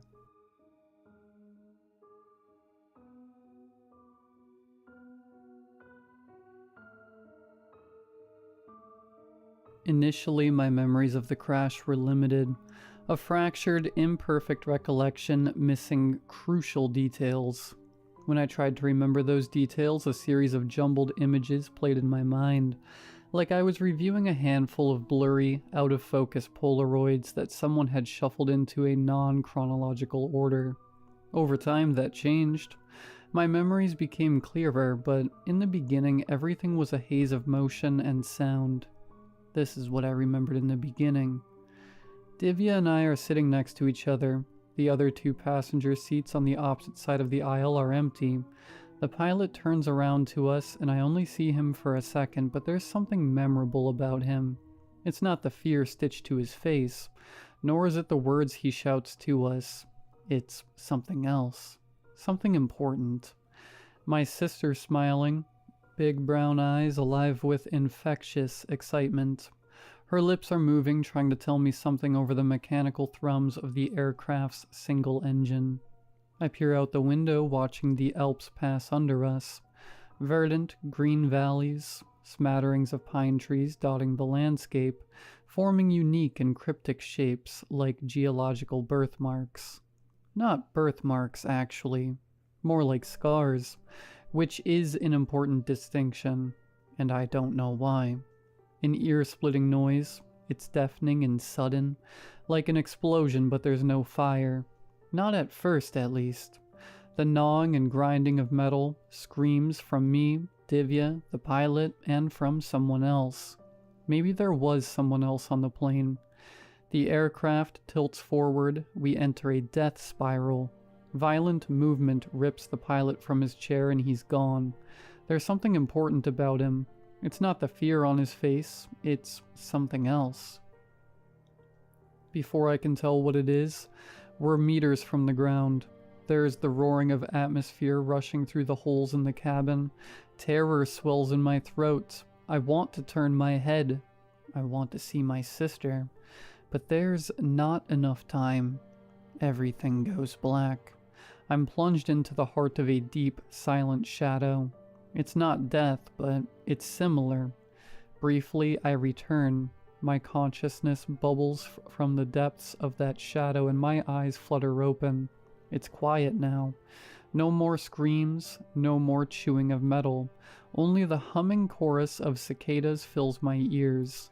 It was early morning when we crashed. Now it's twilight. Air moves through my lungs and it smells faintly of smoke and iron. Finally, I do turn my head and I see Divya. She's not far, but she's broken. Her battered body hangs in a nearby oak tree like a warning. Dusky red blood stains the bark around Divya. It's sticky and warm on my fingertips when I'm close enough to touch it. Leaning against the trunk, reaching to pull her down from the canopy. She's much too high up, but I keep flinging my hands towards the heavens, pleading for a miracle. Again and again I try to get a hold of Divya, as if I'd be able to anchor her soul to the earth with a tight enough grasp on her body. I blink, and when I open my eyes, I'm alone in a hospital room lying in bed. Now there's no noise at all. Pure, vacuous silence for hours and hours as I slip in and out of awareness, until a question shatters that silence. "What do you remember about what happened to you, son?" says a tall, grizzled man in a dirty white lab coat. Gray blue eyes intensely fixed on my own. The first week in the hospital went by quickly. Dr. Osler and Nurse Annalise were very attentive, practically at my beck and call. My suspicions were at a minimum during that time, so I could actually lay back and rest. When I was finally lucid enough, I explained what I recalled about the crash to Dr. Osler, who listened intently from a wooden chair aside the hospital bed. My sister and I were Boston natives on holiday in the European countryside. We were flying over the Eastern Alps when something went terribly wrong with the plane. I couldn't remember if it was a spontaneous mechanical failure or if the pilot had accidentally collided with something. Either way, we fell to the earth like Icarus. I thought of Divya. A question died in my vocal cords for a long while. A leech with hooked teeth buried in the flesh of my throat, resisting release. Eventually, I asked. Courage was the spark. Apathy was the match. The resulting fire singed that leech off my throat and out my mouth. Either she was alive or she wasn't. Do you know if my sister made it to the hospital? Brown hair, mole on her cheek. The doctor inquired, his voice warm and dulcet, like a sip of hot apple cider spiked with brandy. I gulped and nodded, bracing myself. Yes, we have her here. She's in critical condition, but we're taking such good care of her. We believe she'll pull through, but she hasn't woken up yet. Relief galloped through my body, and I let my head fall back on the pillow, tears welling under my eyes. As I quietly wept, he continued to fill in the gaps, detailing where I was, how I got here, and what was next. Essentially, the plane crash landed outside of Bavaria, southeast Germany. A farmer watched our meteoric descent from the sky and immediately called for an ambulance. Now, my sister and I were admitted to a small country hospital about 10 minutes from the wreck site. Both of my legs were broken, and I lost a significant amount of blood, but otherwise, I was intact. Divya suffered greater internal injuries, so she was in the intensive care unit. Dr. Osler expected her to make a full recovery. There were no other survivors. He stood up, patted me on the shoulder, told me to sleep, and informed me that Annalise would be in soon to record my vital signs. "When can I see her? When can I see my sister?" His footfalls slowed until they came to a complete stop. He remained motionless for an uncomfortably long period of time, with his hand wrapped around the brass doorknob and his back to me. Never said a word. After about a minute of eerie inaction, he twisted the knob, pulled the door open, and left. That's when I first noticed something about my situation was deeply wrong. As the doctor exited my well-lit, windowless hospital room, I glimpsed whatever was outside. In an attempt to conceal it, he didn't swing the door wide open. Instead, he cracked it only slightly, just enough to squeeze his gaunt body through the partition, with his lab coat audibly dragging against the doorframe. Despite his attempt to block my view, I saw enough to plant a seed of doubt in my head about Dr. Osler and what he had told me. A clock on the wall read noon, but whatever was outside the door was pitch black. The foreboding darkness outside my room was only the first domino to fall, though.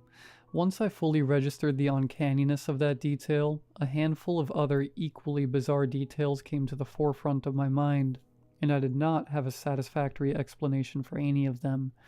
For example, the hospital was completely silent.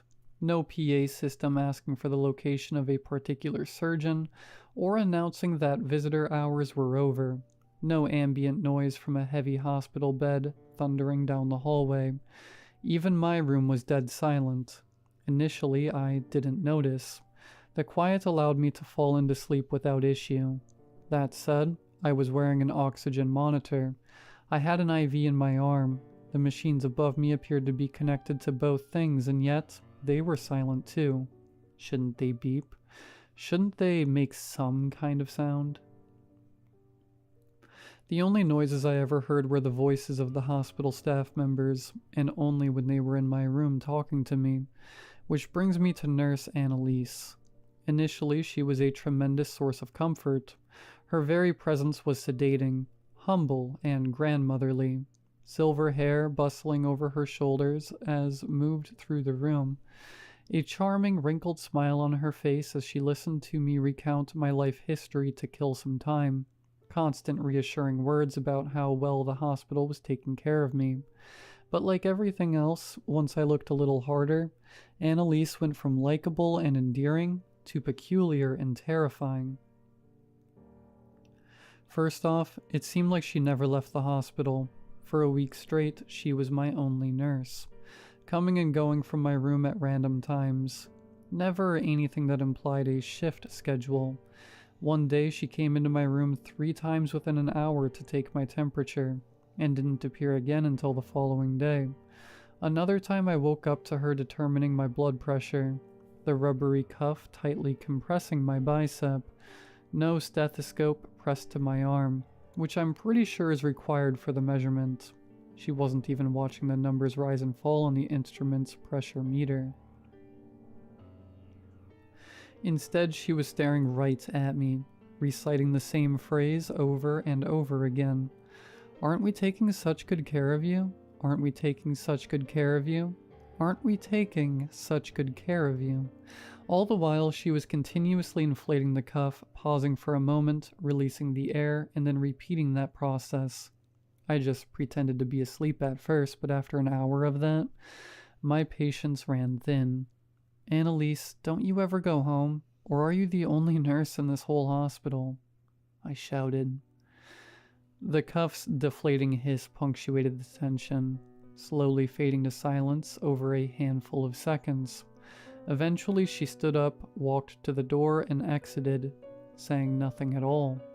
The behavior reminded me of how Dr. Osler reacted when I asked him about Divya. Honestly, I never saw Annalise again. Not alive, at least. Every single nurse from then on out was different from the last. Like somehow my singular complaint had rewritten the entire staffing infrastructure of the hospital. And I mean every single one. Now, instead of having one nurse day in and day out, I had been visited by 30 different nurses over the course of a few days. It didn't make any sense. I asked for different nurses, and that's sure what I got. After about a month in that room, and with my suspicion rising, I started developing an escape plan. The only thing that was really holding me back was my casts. Since the day I woke up in the hospital, thick, marble white plaster completely encased each of my legs. The cast didn't appear to have been applied by a professional, though. The surfaces weren't smooth. They were rough and bubbling. Some areas clearly had more plaster than others, and there didn't appear to be a rhyme or reason for that asymmetry. Not only that, but the material seemed unnecessarily dense and heavy, and the casts were tightly molded to each extremity.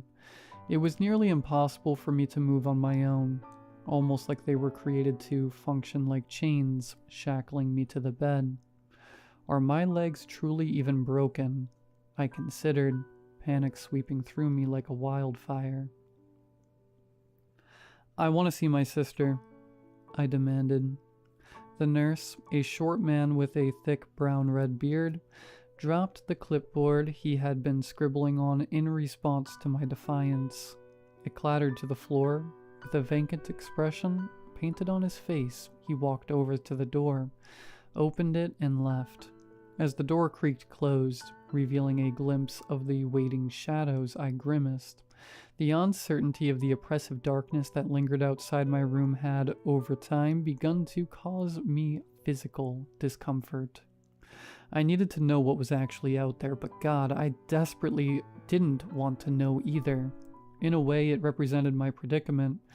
On the surface, I was in a hospital, but that was farce, an illusion for someone's benefit. In reality, some terrible darkness loomed around me, pulsing just below the surface, spilling in every so often through the cracks in the masquerade. After a few minutes, Dr. Osler paced into the room, letting the door sway shut behind him. "Dr. Osler, you told me Divya is alive. Countless times you've assured me she's recovering here in this hospital, and yet I haven't seen her once. Bring her here. If she's not healthy enough to come here, bring me to her." His gray-blue eyes bored vicious holes through me. He was livid, utterly incensed by my insubordination.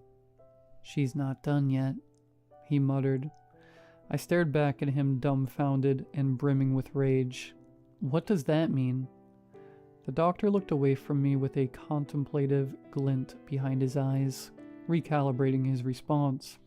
With his head turned to the side, though, I felt another emotion simmer inside my skull, an uncomfortable familiarity, as I studied a subtle, skin-toned line that coiled down the side of his nose. My mind was pulled to the day of the crash. Before that horrible realization could fully crystallize, he spoke again. "Divya's not ready for visitors, I mean." "Alright, well, what's the holdup? Tell me why she's not ready." His gaze met mine again, now grim and resolute. "Soon." As that word crawled from his lips, he turned away from me and marched out into the darkness. I said nothing. No protestations, no name-calling, no angry last words. Instead, I felt my mind race. My nervous system buzzed with furious static, trying to comprehend and reconcile the overflow of information bombarding my psyche. Something about the way Dr. Osler's face contorted as he said that last word made the whole thing click into place. The pilot had a scar just like that. I could see it clear as day in my head, and I could finally recall what he shouted to Divya, and I, as he turned towards us from the cockpit. Fear stitched across his face. Something just landed on the wing. Moments later, that something violently ripped him from the plane. The impossibility of that realization lulled me to sleep like a concussion. Mental exhaustion just shut my body down minutes after the pilot/Dr. Osler left the room. When I awoke, it was 1:15 midnight. I had been asleep for a little over 6 hours. I may have slept for longer, had it not been for a sharp, stabbing pain in my low back, my salvation disguised as agony. I pushed my torso forward, twisting my hand behind my back to dig to the source of the pain. After a few seconds, my fingers landed on the curve of something metallic that had punctured through the fabric of the ancient bedding. Once I recognized the spiral object, my eyelids excitedly shot open. It was a tempered steel spring. Time and use had eroded the tip to where it had become sharp. The thing wasn't a buzz saw by any means, but it was something accessible that could maybe dig through the plaster casts that were preventing my escape. However, before I could start trying to tear the spring out, a disturbing change compelled my attention. For the first time in a month, there was no light in my hospital room. As I scanned the darkened scenery, attempting to orient myself, I noticed something else as well, something that pried the wind from lungs, leaving me breathless and silently begging for air. A motionless blob of contoured shadow in the corner. Something was in the room with me. Who's there? I whimpered. The silhouette sprung to life, stepping forward until they were looming over the end of my bed. When it grinned, my heart leapt, dancing between relief, disbelief, and terror, never staying on one emotion for too long before moving on to the next in the cycle. Divya? At first she nodded her head slowly, but over a few seconds, her nodding sped up, becoming frantic, inhumanly quick, vertical pivots that seemed to have enough force to shatter the spine in her neck. Greedy paralysis enveloped my body. I couldn't move. I couldn't speak. I could just watch as Divya lumbered around the side of the bed until she was right over top of me, still rapidly shaking her head up and down. As she bent over the bed's railing, the nodding stopped abruptly. Nearly forehead to forehead, my sister finally responded. "Yes, it's me. Don't worry, okay? In fact, don't ask about me. I'm fine. They're taking such good care of us here." Her eyes were no longer brown. They were gray-blue, like Dr. Osler's, like Nurse Annalise's, like every nurse's eyes, actually. And with that, she stood up, turned away, and walked out the door. From that night on, I accepted my sister was dead. With my attention undivided, I worked singularly towards escape. Grief could come later, after I was away from the thing that had killed her and commandeered her body. Disassembling the casts with the sharpened end of the spring was laborious.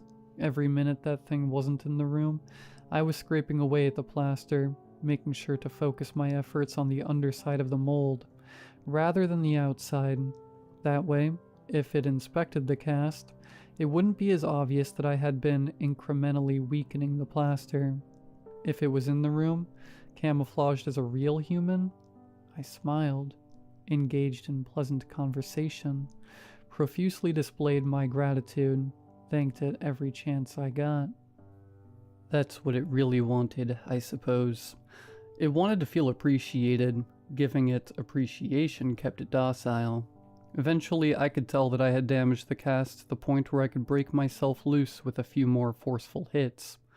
Once I did, however, I knew there was no going back. My intention to slip out of its clutches would be written all over my freed legs, and as much as I attempted to discern a pattern to its appearances in my room, I just don't think there was one. Unfortunately, that meant there wasn't a right time to make my escape. I had to guess and pray it wasn't nearby when I made my move. Luck was on my side that day. The thing was close, but it was preoccupied.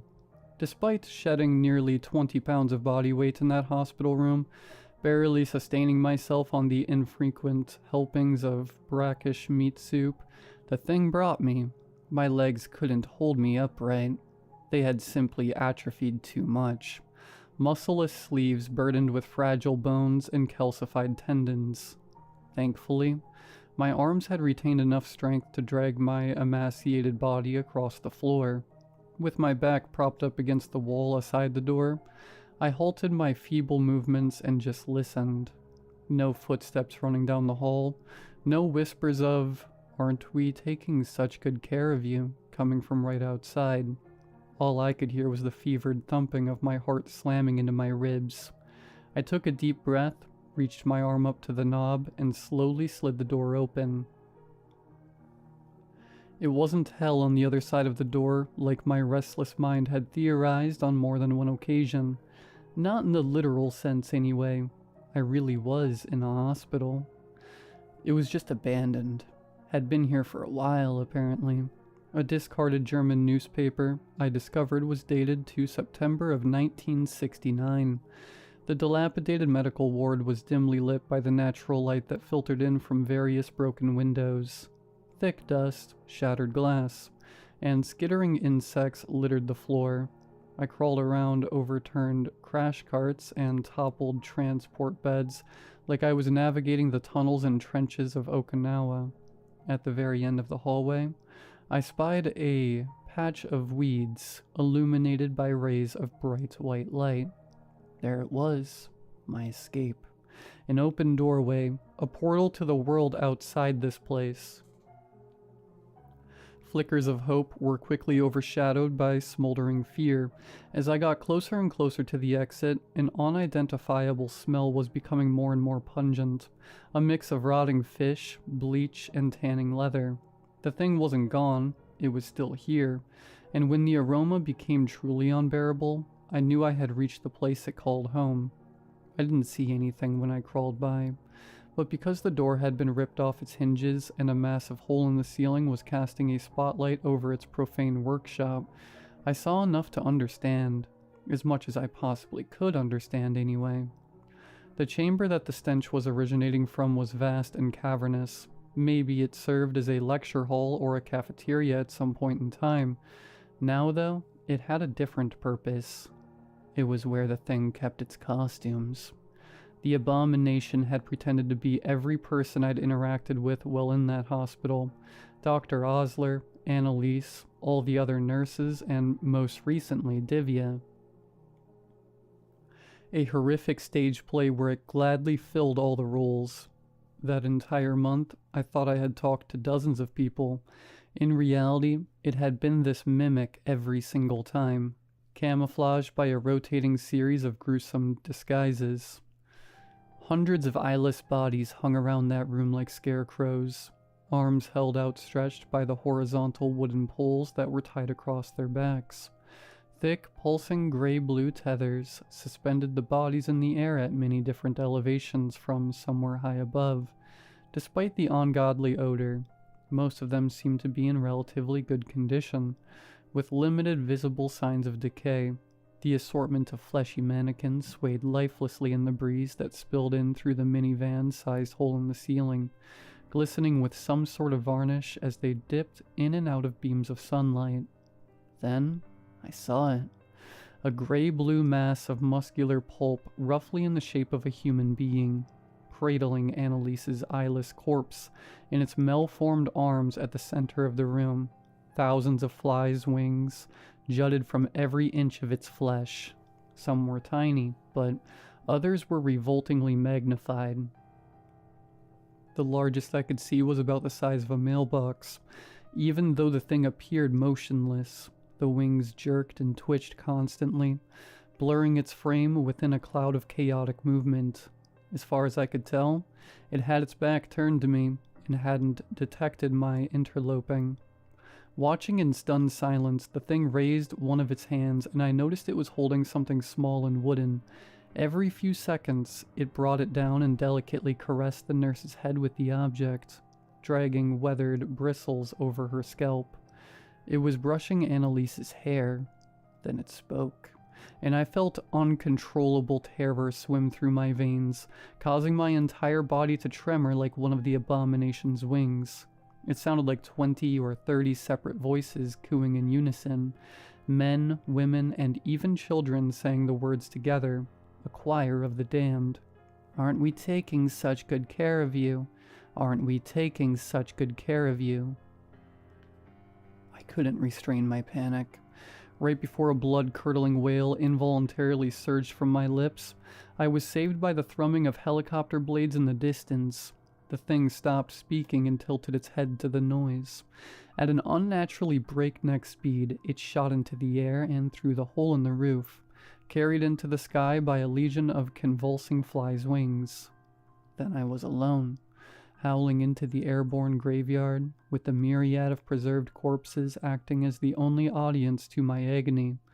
They observed me crumble from their eyeless sockets, their stolen bodies still silently swaying in the wind. I didn't see Divya's body. Ultimately, though, I think that was for the best. After I crawled out of the hospital, it took me nearly a day to stumble across another living person, a man and his hunting dog. They delivered me to a real hospital, where I spent the next half year recuperating from the ordeal.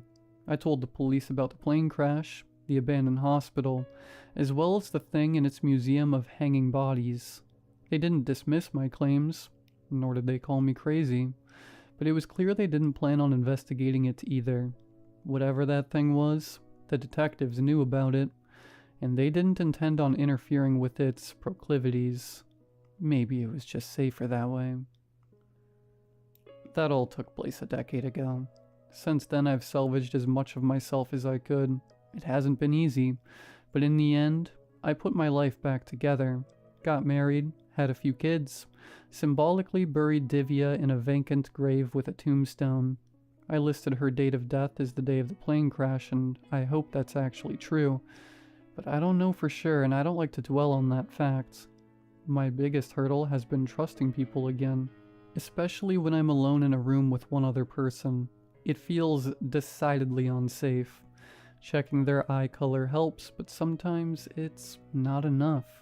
What if it's that thing in disguise, looking to take me back to that godforsaken room? You might be wondering why I'm speaking up after all this time. Well, I've finally decided to post this because of what happened this afternoon. My wife returned home early from work. She's been acting odd, sitting on the couch by herself, listening but not speaking. Her eyes have always been dark blue. Today, though, they look a little different.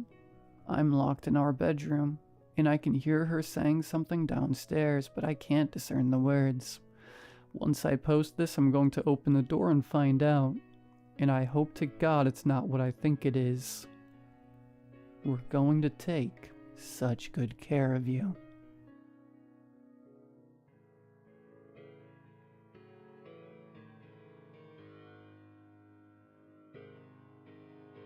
My father spent a long time trying to speak to God, and one day he claimed God answered, revealing the day the world would end. He was a physics professor at the state university, but had become deeply involved in the occult over the last few years. He set up an office in our backyard, convinced he had found a clue in the Bible leading to something significant. Isaiah 66:1 has always been clear, my dear Alice. He would say to me, his eyes unnervingly intense, God is the skies, and if science searches among the stars, it will find him. His office had a powerful radio with a huge antenna, an optical telescope, and 3 old laptops, operating non-stop with strange software. He was always checking his old wristwatch, as if it were somehow connected to his investigations. My mother always suspected he had stolen this equipment from the university lab. She was the silent victim of his obsession, trying to remain understanding and patient, hoping he would return to normal eventually. My siblings and I, however, were in high school at the time and had grown tired of hearing that our father was nuts. Other kids thought we were eccentric, seeing my dad taking his telescope down the street at dusk, trying to get the best angle of Venus while reading the Bible out loud, always wearing the same clothes the whole week. I hated it. One day we all woke up at 5 a.m. to his shouting from the garage. He was jumping with excitement over a new signal he had received. It's undeniable proof that he is telling us something, he told us, his hair and beard wild, now untrimmed for months. We thought that maybe he had finally lost his mind. He had found signals before, and they had always turned out to be satellite noise. "So, how's the signal, Dad?" one of my brothers asked the next morning. He answered nothing, just seriously refilled his coffee and walked back to the garage. We all assumed he had figured out it was another dead end. The day after that, a Saturday, I was really excited about a night birthday party I was invited to. A boy I had a crush on was going to be there, but in the morning my father called us all to the living room, his face urgent. "No one should leave the house. The world is coming to an end today," he muttered, pacing frantically and checking his wristwatch. He looked like he hadn't slept in days. I did everything to interpret his message, hoping I was wrong, but I fear this was the warning. "What do you mean?" my mother asked, uneasy. "God, honey," he murmured, gripping his shoulder. "He showed me signals that prove today is of the highest importance." "And how do you know it's the date of the end of the world?" one of my brothers questioned. "Because the message was undeniable. He is coming, and the Bible clearly states that the end will begin when—" "Dad, come on, not now." I cut him off, sighing. "I have something to do tonight. I can't just stay here based on this crazy theory of yours." "No one is leaving this house today," he commanded, his voice taking on an authority I had never heard before. "We must stay together and he shall save us. Trust me, you'll understand soon, my dear." Frustrated, I tried to argue back, to no success. I looked at my mother in search for support, but she was too stunned by the idea that her husband might actually be insane to say a word. I stormed back to my room in a fit of rage and slammed the door shut. This wasn't fair, and I wouldn't let my father's madness ruin my night. After dinner, I locked myself in my room and waited until it was late enough for me to sneak out through the window. The party was only 2 blocks away, so I just walked there. And it was fun. My crush and I had the chance to talk for hours, though nothing romantic happened. Around 1 or 2 a.m., I checked my phone. It had been on silent the whole time. There were multiple missed calls and messages from my mom. Dozens of messages like, "Where are you? Pick up the phone. Get here now." I replied, telling her I was only 2 blocks away and on my way back. I knew I'd be grounded for this, but it felt worth it. As I walked home, I kept checking my phone for a response, but her number was offline. I assumed they had gone back to sleep. When I reached my address, I felt like I had somehow taken the wrong path. There was nothing there. Just an empty lot full of dirt and grass surrounded by what I was certain were my usual neighbors. Their houses intact. I retraced my steps several times to make sure I wasn't hallucinating. And I wasn't. This was where my house was just a few hours ago, and it was no longer there. The doors, the walls, the fence, and everything inside of it had vanished. There wasn't even a trace of wood or debris left behind. It was as if the house had never existed, and nothing had ever been built there. I tried calling my father, mother, and brothers, but their phones were off. I searched the area frantically, desperate for any clue about what had happened. The only thing I found on the grass was my father's wristwatch, the one he used for his strange transmissions, stuck at exactly midnight. Every member of my family was gone, and the truth is, I never saw them again after that day. They were never found. The case of my family's disappearance was in every newspaper in the state for days, mobilizing the entire town in an effort to find them. The neighbors' security cameras didn't capture any movement, or anything suspicious that night, except for a strong flash of light around midnight. The same hour frozen on the wristwatch. No one passed by the street. No one saw anything. They simply vanished from this earth and no clues were given. Then the feds arrived some weeks later to investigate. Tall men in black suits and dark glasses combed through the area for days, then left without revealing a single word to the public. Strangely, the news stopped covering it the very next day, returning to their usual programming of burglaries and park renovations. Over time, this case was only mentioned in podcasts or mystery YouTube channels. After all that, I went to visit with my grandparents and they took good care of me, but the trauma never faded. A decade has gone by, and no one has found an explanation for my family's disappearance. Now I'm taking matters into my own hands and sharing this story with everyone I can, determined to uncover the truth, even if too late. Every night I stare at the sky, wondering if it was really God who took them, or if it was something else.